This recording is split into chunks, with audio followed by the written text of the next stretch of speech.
khususnya guru kita Rina. Yang lainnya bengkang di rumah murid di rumah sakit kita doakan semoga Allah penyakitnya Allah sehatkan. Ila dini ujiatin soleh al-fatihah. Bismillahirrahmanirrahim. Bismillahirrahmanirrahim. Alhamdulillahirabbil alamin. Arrahmanirrahim. Maliki yaumiddin. Iyyaka na'budu wa iyyaka nasta'in. Ihdinas siratal mustaqim. Siratal ladzina an'amta 'alaihim.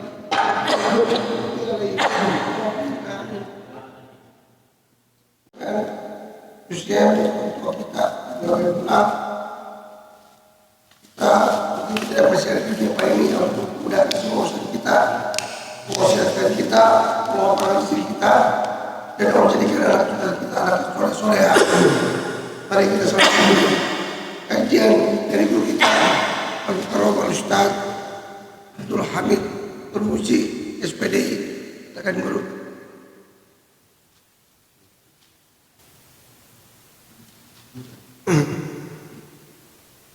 Assalamualaikum warahmatullahi wabarakatuh. Waalaikumsalam warahmatullahi wabarakatuh. Alhamdulillah. Salatu wassalamu ala rasulillah.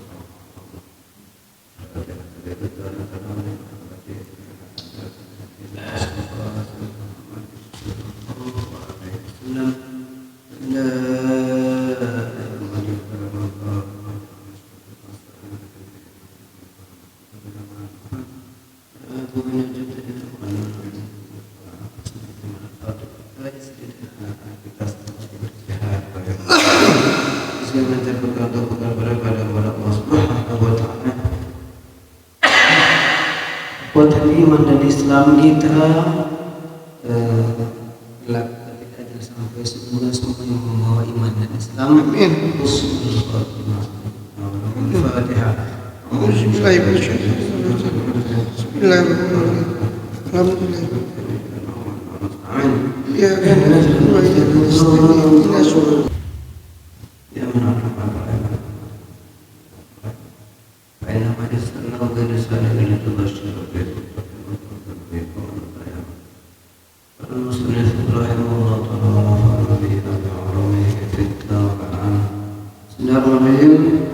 Ya Ali ini salatu alamat. Wahai Ali, bagi orang yang bertaubat itu ada 3 ciri-cirinya.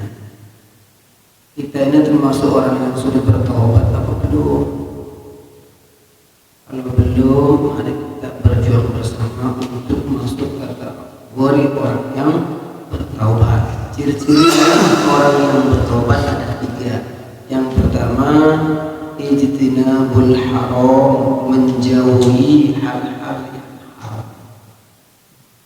Apa saja yang diharamkan oleh Allah, kita berjuang untuk menjauhinya. Nomor 2, wal hirsu ala thalabil ilmi, senang banget belajar ilmu agama. Kita begini ini senang nggak? Senang apa senang banget? Kalau senang banget masuk kata gori orang yang bertaubat. Yang nomor 3, wala ya'udul dzambi kama la ya'udul halibu lidhar'i, tidak kembali melakukan perbuatan dosa sebagaimana tidak kembalinya seorang bayi ketika disapih oleh ibunya untuk tidak menyusu. Kalau sudah disapih menyusu lagi enggak kan? Itu berarti orang bertobat seperti itu, tidak mau berbuat dosa lagi, seperti bayi yang disapih, dia tidak mau menyusul pada ibunya. Jadi ciri-ciri orang yang bertobat yang pertama, menjauhi hal-hal yang diharamkan. Nomor 2, senang banget belajar ilmu. Yang ketiga, tidak kembali melakukan perbuatan dosa sebagaimana bayi tidak mau kembali menyusu kepada ibunya ketika sudah disapih. Ciri-ciri orang yang bertaubat. Semoga saya dan kita semua termasuk orang yang ahli taubat. Amin ya rabbal alamin. Orang beristighfar dengan bertaubat beda. Mohon ampun itu beda. Maksudnya gimana bedanya? Kalau hanya istighfar kadang nggak ingat. Tapi nggak ingat terus. Tapi kalau mohon ampun, ya Allah, hamba mohon ampun ya Allah atas semua dosa hamba, dosa yang disengaja, yang tidak disengaja, itu lebih menyentuh gitu dengan bahasa yang kita pahami, bahasa Indonesia, bahasa Jawa, bahasa Allah mohon ampun ya Allah, dosa, dosa lagi, terus kita mohon ampun pada Allah Subhanahu wa Ta'ala. Makanya fungsi sholat kita tadi, sholat maghrib itu menghapus dosa yang sebelum maghrib. Setelah maghrib mungkin melakukan dosa kita dihapus lagi dengan sholat isya. Terus nanti kita setelah isya takut berbuat dosa dihapus dengan sholat subuh. Itu sebenarnya bentuk kasih sayang Allah kepada kita. 5 waktu itu bentuk kasih sayang Allah supaya kita bersih dari dosa. Sebab kalau nggak ada itu apa mau dihapus pakai apa?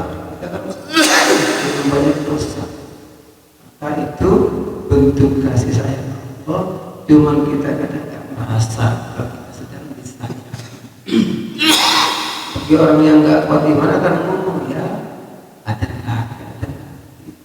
Bagi orang yang nggak kuat imannya, bagi orang yang lemah akan ngomong seperti itu.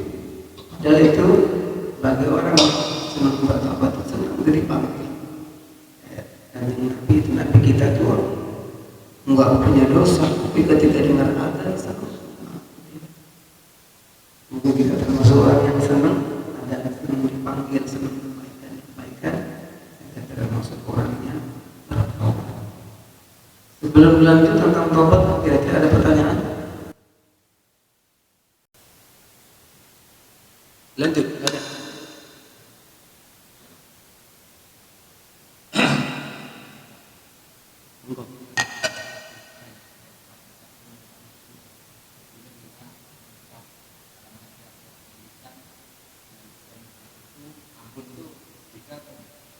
Istighfar di mulut.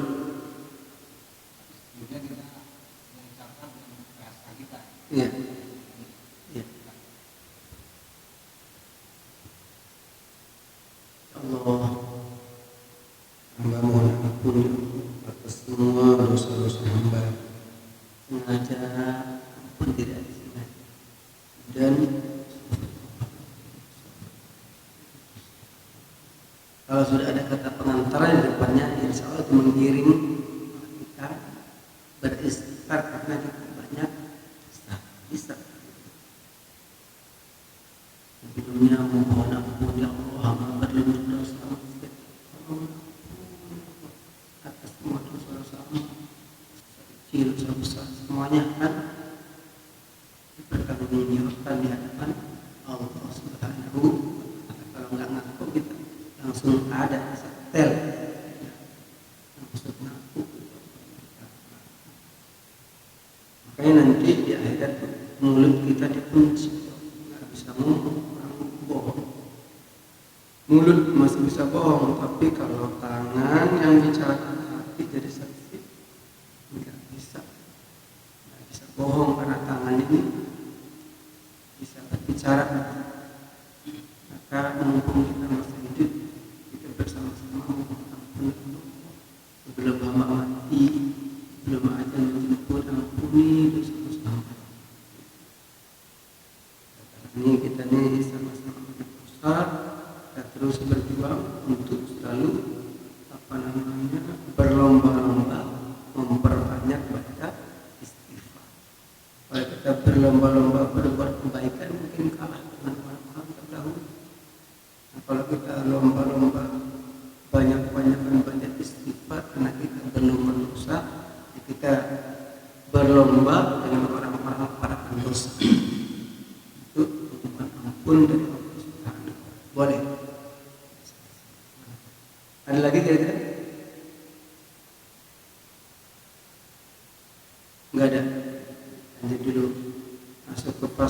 baru. Faslun fi alamati syirik. Ini fasal menerangkan ciri-ciri syirik. Ciri-ciri syirik itu apa? Qala alaihi salatu wassalam, Rasulullah sallallahu alaihi wasallam bersabda, ya Ali, wahai Ali, lil kafiri salatu alamat. Bagi orang kafir itu ada 3 ciri-ciri.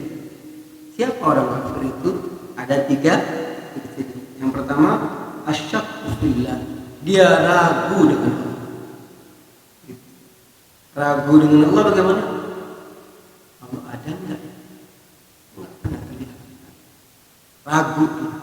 Ragu dengan keberadaan Allah berarti dia kafir. Jadi jangan sampai kita ragu. Termasuk rezeki kita sudah dijamin oleh Allah. Jangan ragu. Kadang takut nanti kalau meninggal bagaimana ya anak istrinya. Seakan-akan dia mau ngomong. Siapa yang menjaga kita gitu ya. Bila Allah maha tahu, maha hebat ketimbang kita. Kalau kita kan terbatas kepada Allah, maka kita serahkan semuanya kepada Ufawwid amri Allah, inna Allah basirun bil ibad. Aku serahkan urusanku kepada Allah, sesungguhnya Allah maha melihat terhadap hamba-hamba ini. Pertama tadi ciri-ciri orang kafir, ragu dengan. Nomor 2, wal bu'du fi ibadillah. Benci kepada hamba-hamba. Ada orang rajin ke masjid, dia benci. Ada orang rajin hadir majelis taklim, dia benci. Berarti ciri-ciri orang kafir. Orang berbuat kebaikan benci. Jadi dia benci kepada hamba-hamba Allah. Itu ciri orang kafir. Yang pertama, ragu dengan Allah. 2, benci kepada hamba-hamba. Yang ketiga, wal ghaflatu an ta'atillah, lupa untuk taat kepada Allah. Tadi kenapa nggak salat dulu? Lupa. Lah. Setelah itu masuk asar. Asar tadi nggak salat ya? Lupa. Gitu. Lupa lagi. Maka lupa itu berarti lupa di sana. Maka orang yang lupa taat kepada Allah berarti ciri-ciri orang kafir. Alhamdulillah, lupa untuk taat kepada Allah. Kenapa nggak puasa? Lemes. Memang ada puasa sabar. Orang puasa malam lemes memang, apalagi hari pertama. Itu karena ini ketaatan kepada Allah, tetap kita laksanakan. Kemudian bagi orang yang nggak biasa sholat subuh dingin-dingin, bagi orang yang nggak kuat iman, nggak sholat. Ada ciri-ciri orang kafir. Maka kita harus rasakan itu. Tidak usah melihat orang lain. Saya gimana, saya ragu nggak ya? Kalau ragu berarti masuk orang kafir. Saya benci nggak ya kepada hamba-hamba Allah? Orang berbuat baik, orang bersih, saya malah benci. Nggak senang orang ngaji. Kita koreksi diri kita. Yang ketiga, lupa taat kepada Allah. Kita kan punya kewajiban sholat lima waktu, kemudian berzakat, kemudian zakat fitrah sudah masuk bulan Ramadan, kemudian berpuasa di bulan Ramadan, pergi haji umroh sudah mampu. Itu kan ketaatan. Kalau kita lupa dengan ketaatan kita, berarti jadi orang kafir. Alhamdulillah. Ini jelas ya bagi orang kafir itu Mereka itu Allah karena tidak pernah melihat Allah bagi orang kafir. Takut mereka, benci kepada hamba-hamba Allah. Orang sedang tadarusan, mic-nya suruh mati. Dan mendengarkan itu dapat pahala, kan gitu ya. Bagi orang yang beriman, mendengarkan suara orang tadarusan dan dapat pahala ya. Sama dengan yang membacanya, pahalanya sama. Kemudian dia lupa taat kepada Allah, malah taat kepada yang lain. Orang kafir nyembah kepada yang lain itu bukan hanya lupa, sengaja kepada selain Allah. Alhamdulillah dari itu jelas banget. Belum bisa lanjut, ada pertanyaan?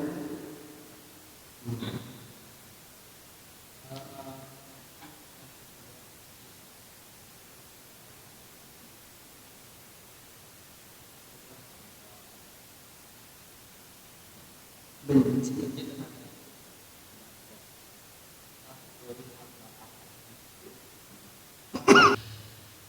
Nah, ini pertanyaan yang lain.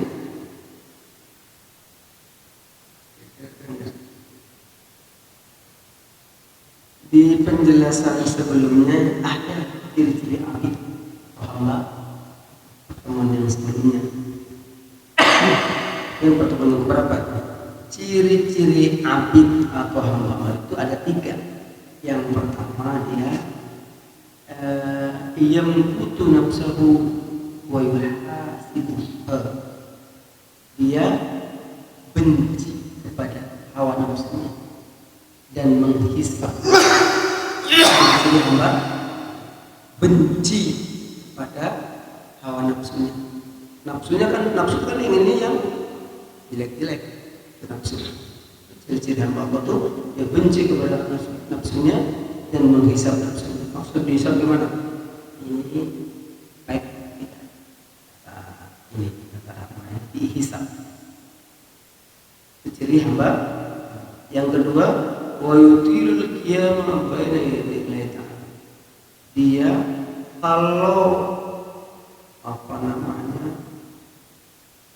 mohon maaf, ciri hamba Allah yang pertama benci nafsunya dibenci, jadi tidak diperturutkan.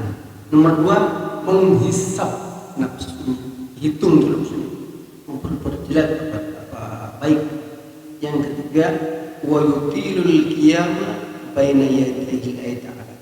Dia kalau beribadah dilama-lamain, maksudnya senang lama di musola, senang lama di masjid. Ngapain? Minta baca Quran, minta wirid, minta zikir. Jadi dia memperpanjang kalau sedang berada di hadapan. Karena ada orang itu nggak kerasa, ingin cepat-cepat pulang. Itu ciri-ciri bukan hamba. Kalau hamba Allah tuh duduk begini di sini, kan lama-lama nih. Gitu. Setelah sholat isya kita berlama-lama duduk di majelis, ada kajian ilmu, sehingga itu bisa dari hamba. Jadi hamba Allah itu Abdullah, hamba Allah. Maksudnya hamba Allah itu orang yang menyembah pada. Berarti orang yang nggak menyembah kepada Allah berarti kafir. Jadi yang dimaksud hamba Allah ini tentu orang Islam, terlebih orang mukmin, terlebih orang mukmin. Kalau ada orang Islam masih dia nggak sholat, orang Islam tapi dia nggak sholat, hanya ngaku. Maka ciri-ciri orang Islam itu yang pertama, orang lain selamat dari lisannya, dari fitnahnya, dari cacimakinya, selamat dari tangannya. Itu ciri orang Islam. Ciri orang mukmin disebutkan juga di sini. Orang mukmin ciri-cirinya segera menjalankan perintah Allah.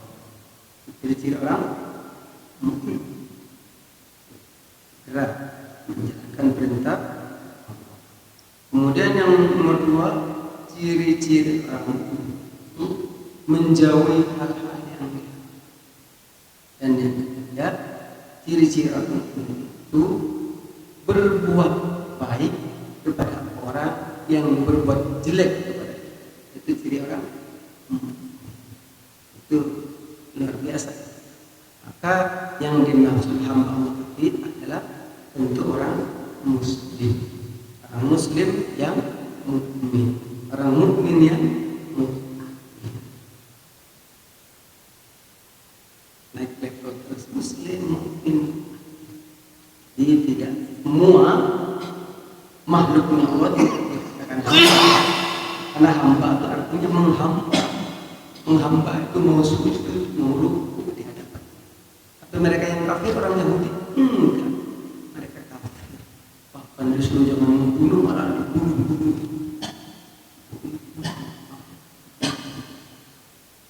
Itu yang Islam. Ada lagi?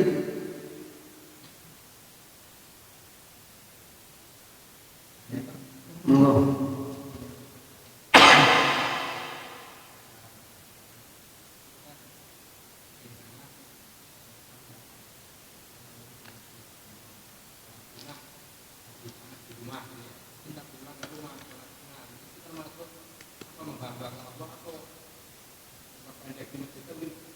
Ya, kalau memang dia dalam perjalanan nggak ngobrol,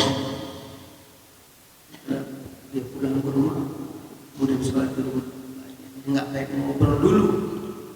Sebab kalau ngobrol dulu nantinya sholat buat dia ngobrol, bukan buat dia isya. Buat dia ngobrol. Jadi kalau nggak sekiranya nggak bisa menjaga ngobrolnya, mendingan sholat di masjid. Supaya tidak ada selingan yang masuk pada isya itu sholat sunat setelah sholat isya. Kalau sudah ngobrol sama teman, dia ngobrol itu kalau sekiranya nggak bisa, mendingan sholat di masjid. Terus di rumah itu kasih sholat sunnah yang lain, masih ada witir, masih ada tahajud, masih ada hajat di rumahnya. Terus sholat duha dan sholat sunnah yang lain supaya rumah kita itu diterangi dengan cahaya ibadah kita. Ada lagi?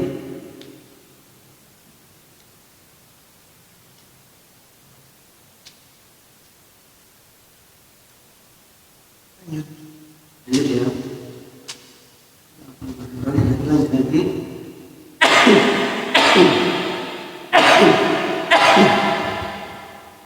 Terkait dengan ciri-ciri syirik. Ini kata beliau Ibnu Ali, walil munafiqi thalathu alamat. Ciri-ciri orang munafik ada 3. Kita masuk apa tidak? Jadi orang munafik. Semoga tidak ya. Yang pertama, idza hadatsa adzaba. Apabila bicara dia bohong. Itu ciri orang munafik. Mau kemana? Mau ke musola. Ternyata di warung. Ditanya sama istrinya ya aman. Musola. Ternyata Belok.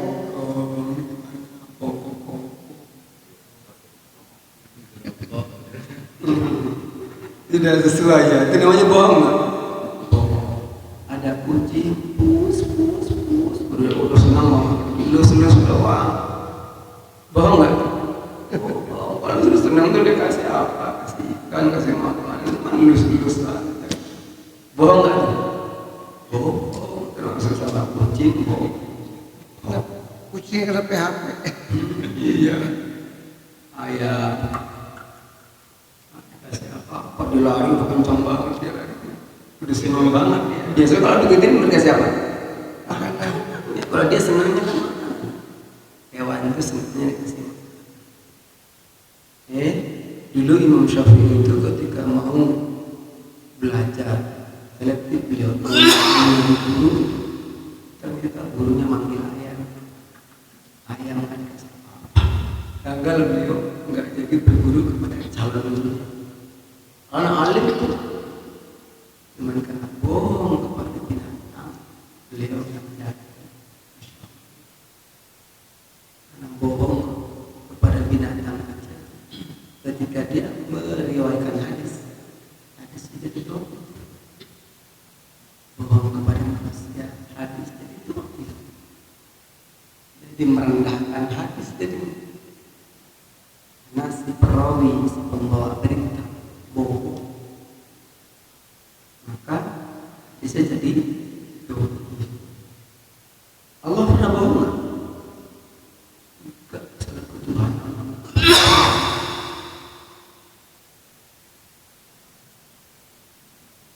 Nabi Rasul pernah bohong nggak? Rasulnya utusannya. Jadi kita berjuang dari malam ini ke depan, berjuang supaya kita nggak bohong lagi. Nah, pelajarnya sudah ilmunya sudah. Sebab bohong itu ciri-ciri orang munafik.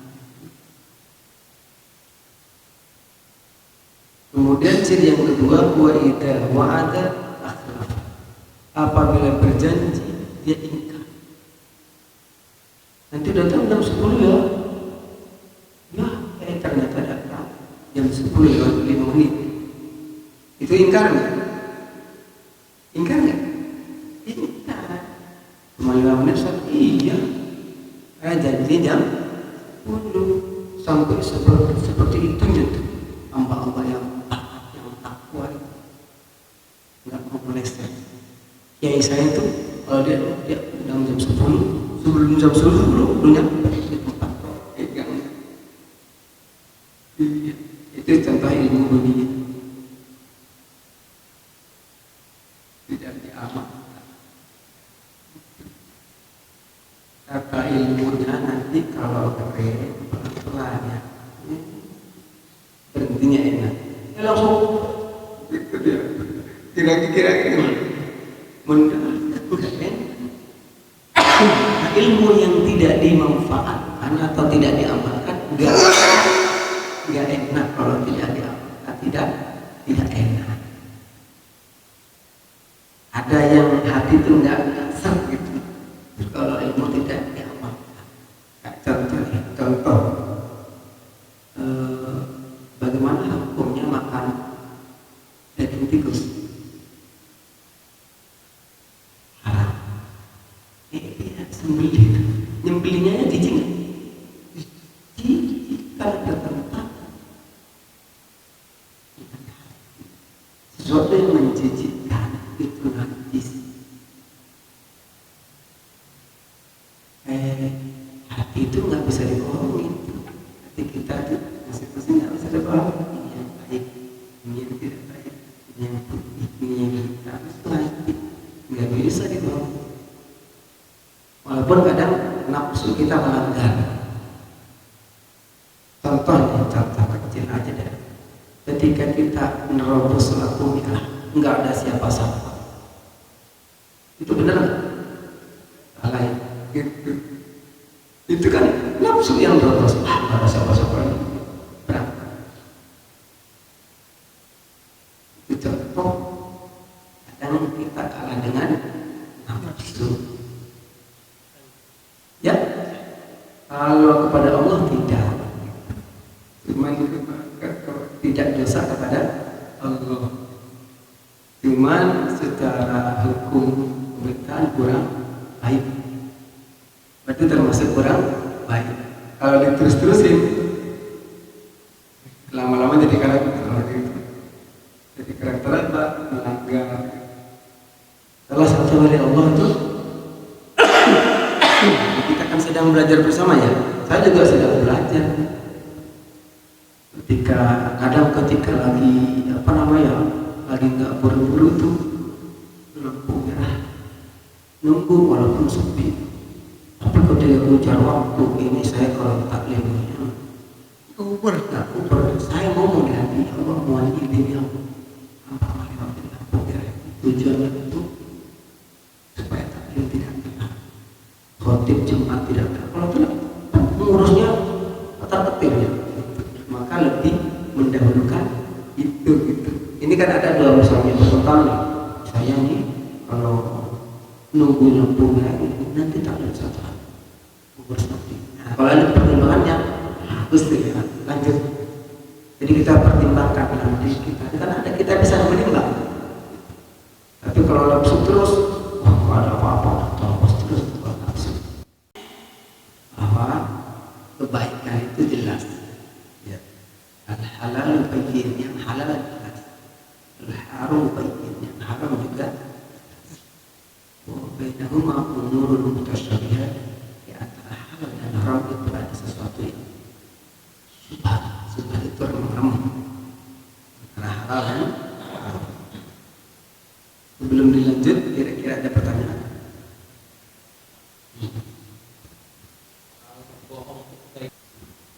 Bohong aslinya boleh nggak?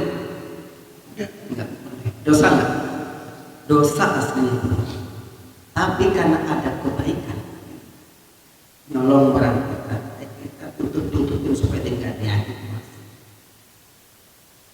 Berarti ada kebaikan yang lain.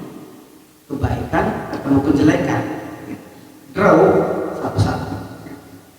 Jadi draw jadi antara kebaikan dan kejelekan. Draw itu dihapus kebohongan yang tadi, dihapus dengan kebaikan tadi. Oleh tujuannya supaya menyelamatkan sampai masalah bahkan jadi masalah. Jadi kalau pertimbangannya menjaga apa namanya nafas atau nyawa seseorang itu masih diperbolehkan. Ada lagi kira-kira?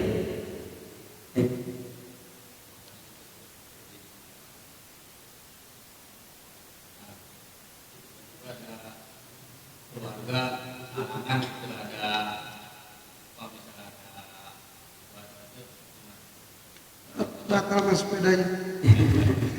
Kita sudah janji. Kita sudah janji. Ternyata ada keadaan musibah. Ya kita ngomong, telepon. Saya minta Info kan itu. jadi saya minta maaf. Karena saya tidak berjanji ini ada musibah ini. Saya buat maaf. Sebesar-besarnya. Saya bisa ikut. Berarti kita karena ada udur syar'inya. Karena udur syar'inya. Kalau nggak ada udur kan nggak boleh.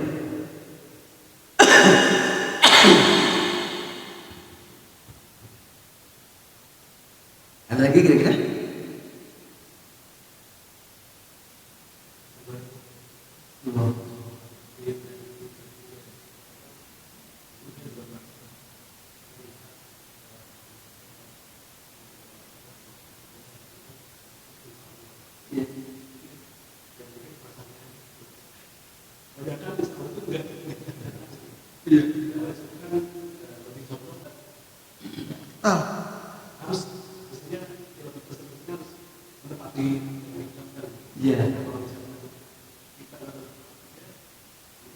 Iya baik. Kita janjian. Nanti datang jam 10 ya. Insya Allah. Insya Allah itu dalam Islam 99,9 harus datang. Tapi wajib. Kalau sudah insya Allah wajib datang. Cuma di zaman sekarang insya Allah malah dibikin alasan nggak salah, dosa. Dosa kalau sudah insya Allah kok dia enggak. Yang bagus udah nggak? Saya nggak janji ya, tapi saya akan berusaha. Itu lebih bagus, lebih aman. Lebih baik gitu tuh. Iya, ya, lebih baik. Saya nggak janji ya, bisa. Hapus nggak dosa juga, gitu kan? Ketika ada udzur. Tapi kalau insya Allah ketika dia nggak ada, tidak usah. Bawa nama Allah lagi, nama Allah yang suci, dia bikin perasaan bohong. Kita nggak merasa sedang melakukan dosa ya, nggak merasa itu dosa yang nggak terasa, itu yang bahaya. Kayak ketika kita berdoa ya Allah ampun dosa kami.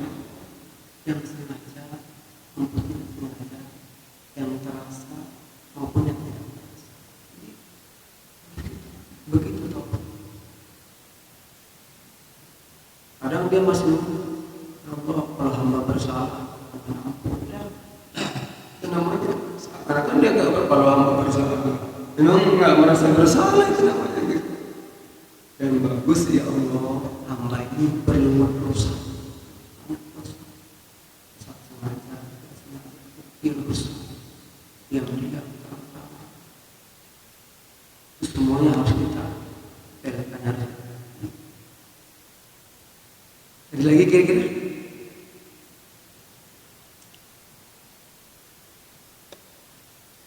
Cukup aja. Cukup ya. Cukup apa yang kita kaji, semoga saya dan kita semua termasuk orang yang ahli tauhid. Amin. Yang kedua, tidak termasuk orang kafir. Amin. Yang ketiga, semoga kita semua tidak termasuk orang munafik. Amin. Kita selamat dari dunia sampai akhirat. Amin. Auzubillahi minasyaitonir rajim. Alhamdulillah. Ya kan, kedua ya kan. Baca kafaratul majlis, subhanakallahumma wa bihamdika asyhadu an la ilaha illa anta astaghfiruka wa atubu ilaik. Assalamualaikum warahmatullahi wabarakatuh. Waalaikumsalam warahmatullahi wabarakatuh. Terima kasih guru. Ada satu bermanfaat buat kita semua dan buat keluarga kita. Mohon maaf bila ada kekurangan. Bila itu kita